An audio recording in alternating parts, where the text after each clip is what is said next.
And then after we've created all of these insights, we can view these in a dashboard as well. So I'll navigate to our dashboard. And what's really interesting in our dashboard is not that it's a dashboard. We've all seen dashboards before, but it's the data we have access to in our system to create this dashboard. So backing up a bit, we've brought in your form data, your checklist data, your issue data. We brought in your schedule activities. We've structured all that into standard formats. And then additionally, we add on what we call attributes to that data. So things like classification, something like a CSI code, location, where in your project did this form occur or this schedule activity occur? We can add things like trade. What type of trade is doing this activity? So we add those on with our generative AI engine, which allows us to create a lot of different data graphics and data intelligence, things that people might not have access to currently. So I'll walk you through a few examples of this, but this is really a flexible dashboard. We can create different types of data widgets here, really based on whatever the customer needs for their use case. And that's part of our implementation process. We'll sit with you, understand what you need for data graphics, and we can create those really quickly in our dashboard. The top two tiles here are showing you activities at risk and work hours at risk. And the idea here is we've associated all of these insights with your activities, and that's a proxy for risk. So wherever we see an insight in an activity, that means that perhaps something could go wrong with that activity, and that's some risk to your project. And so this allows a user to understand what's the quantum of that risk? How much risk is there? In this case, there's 102 activities over the next 3 months, which may be impacted by an insight. And we can even do some things like, well, how many work hours does that represent at risk? Over here on the far right, we have those activities at risk over a timeline, and we're sorting them by critical and non-critical. And what's really cool about this dashboard, it's interactive. So I can click on the critical bar here, and it'll apply a filter to all of the data, and you'll see it all update. So now I'm just seeing the critical activities in this dashboard in all of the different data widgets.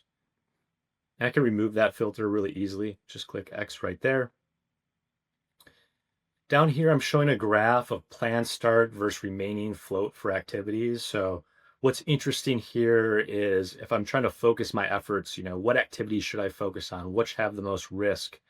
Which could have the biggest impact to my schedule? I can see which activities are starting soon based on that planned start date and how much float is into those activities. So if I look at something like this activity up here in this yellow dot, elevator number 1, it's starting soon. It has some insights related to it that might be risk to the project, but there's a lot of float. So even if that pushes a little bit, it might not impact my schedule.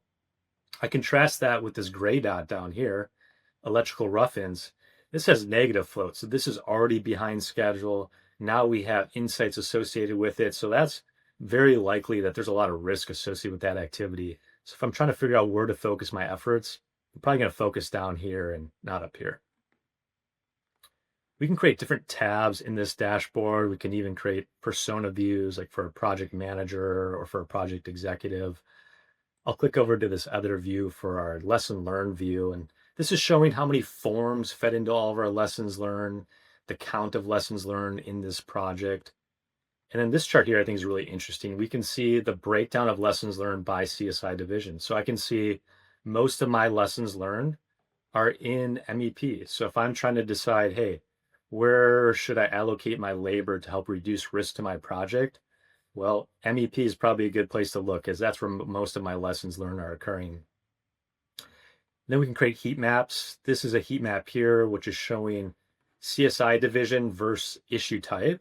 So CSI division is one of those AI generated attributes that we created, as well as issue type. So we looked at all the forms, we added these attributes to them, and now we can find some pretty interesting stuff. We see that a lot of those issues are occurring in MEP, like we saw above in that pie chart.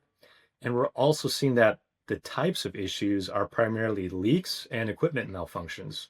So again, if I'm looking where to focus my efforts, it's MEP and its issues around leaks and malfunctions of equipment.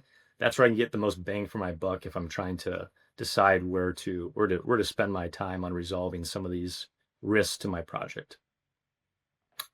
And then the last chart I want to show you, or I should say the last graph I want to show you, called our insights map. And what this is a graph of all of the connections that our system has made. And it's quite wild. I'll zoom out a little bit. You can see it's just a massive graph. It's very dense. There's lots of connections. And so what do you do with this? Well, it really tells me the complexity of what's happening behind the scenes. As we bring in these forms and do this on a continuous basis, make links between all of your different data sets, that's what this represents.